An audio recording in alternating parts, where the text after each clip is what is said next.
Hello and welcome to the Capitol Report on NTD Television. I'm Steve Lance.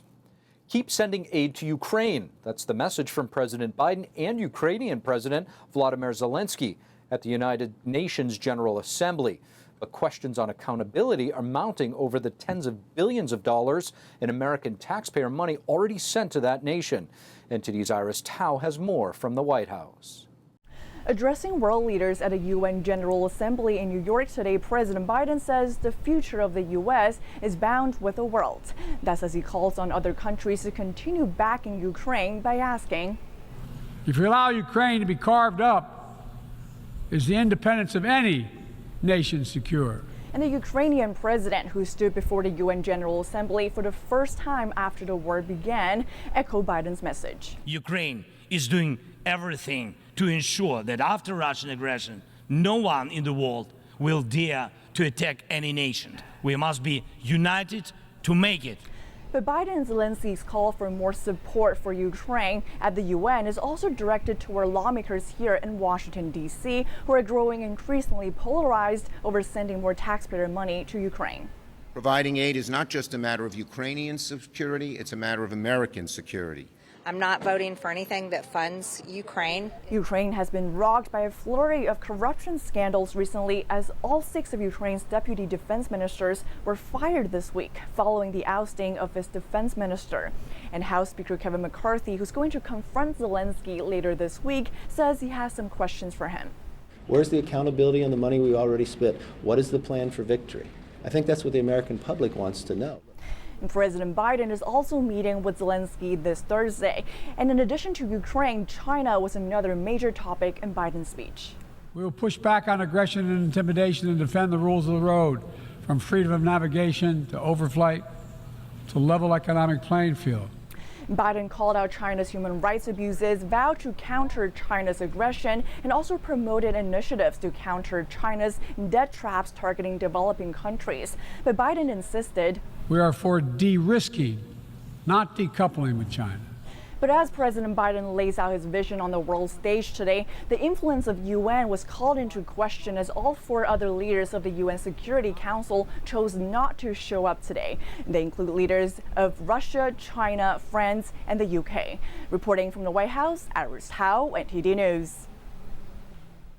It is happening. The House GOP will hold the first impeachment inquiry hearing into President Biden on Thursday of next week.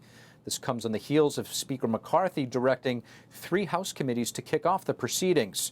According to a House Oversight Committee spokesperson, lawmakers will focus on the constitutional and legal questions surrounding the president's alleged involvement in his son Hunter's business dealings. The committee is also planning to subpoena the bank records of 2 Biden family members, Hunter and the president's brother, James Biden. The subpoenas are expected to be filed as early as this week. The House is looking at curbing federal debt, not just in the short term, but also in a 10-year guideline that was laid out today. It was due months ago, and here's a look. Republicans from the House Budget Committee on Tuesday released the long-awaited Congressional Budget Resolution. A law from the 80s set an April deadline for this blueprint, which is different from the annual spending budget currently talked about in the news. According to the Peter G. Peterson Foundation, a congressional budget resolution is a blueprint that guides fiscal decision-making in the Congress. The president doesn't sign the blueprint, meaning it's not an actual law and rather serves as a guide. The main talking point of Tuesday's announcement, curbing federal debt. And we have got to understand how hard this debt has been on our constituents and adjust our spending accordingly. For fiscal year 2024, which begins in just a few weeks, the blueprint recommends a spending limit of $1.5 trillion. That would bring spending back to fiscal year 2022 levels. It also says spending should only grow by 1% a year. That 1% means additional cuts when considering inflation and population growth. The blueprint also relies on economic growth to reduce debt. We return to pro-growth, pro-work, pro-energy policies that we know will reignite this economy, and will return to what we were experiencing before COVID, which is unprecedented growth and prosperity. The goal of Tuesday's blueprint is to balance out the federal budget over the next decade. Lawmakers are set to mark up the resolution on Wednesday. However, it's expected to die in the Senate, which is currently at odds with House Republicans over the annual spending budget. As for that budget, Republicans on Monday introduced 8% spending cuts for most federal agencies, excluding military and disaster spending. The White House on Tuesday responded to those proposed cuts, saying, with less than 2 weeks before the end of the fiscal year, extreme House Republicans are playing partisan games with people's lives and marching our country toward a government shutdown. The Biden administration says those cuts would take away funding from key issues. The House is expected to vote on this bill on Thursday, although a key procedural step was postponed Tuesday, so it's not clear if the Thursday vote will take place. China-funded programs in United States schools could be indoctrinating American children. Education experts are saying these programs also pose serious national security concerns. NTD's Arlene Richards has the details of the potential risks. An education subcommittee on Tuesday heard expert testimony on how the Chinese Communist Party is influencing U.S. K-12 schools. Representative Ryan Binkley says the CCP influence is rampant in America's classrooms. Over 500 K-12 schools across the United States have allowed the CCP to establish itself in their halls under the guise of Confucius classrooms. But when you pull back the curtain on these cultural exchange centers, you find a CCP-backed agenda that undermines the principles upon which our education system is built. And he said the classrooms threaten America's national, geopolitical, and academic interests.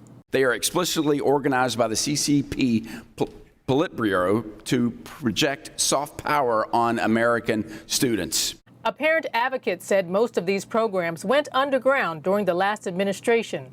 But we found that over the past decade, over $17 million has flowed to 143 districts and private K-12 schools across 34 states and D.C. This is likely a low figure, given that both the U.S. State Department and the Senate have estimated hundreds more programs in existence. Representative Bobby Scott said this. We can provide students with an inclusive, accurate, and well-funded education without conspiracy theories that fuel anti-Asian discrimination. One of the witnesses explained anti-Asian discrimination. It has become a harmful pattern that when the United States has tensions with an Asian country, Asian Americans and immigrants face the backlash at home and become collateral damage. Perceived as not American, we too often are blamed for the actions of a foreign government or entity. Representative Lisa McClain shared her immediate concerns. So I'm here to represent our kids, the American children, the majority. That's my job.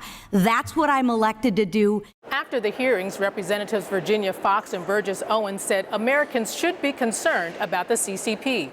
They mean us ill, and they want to take over the world.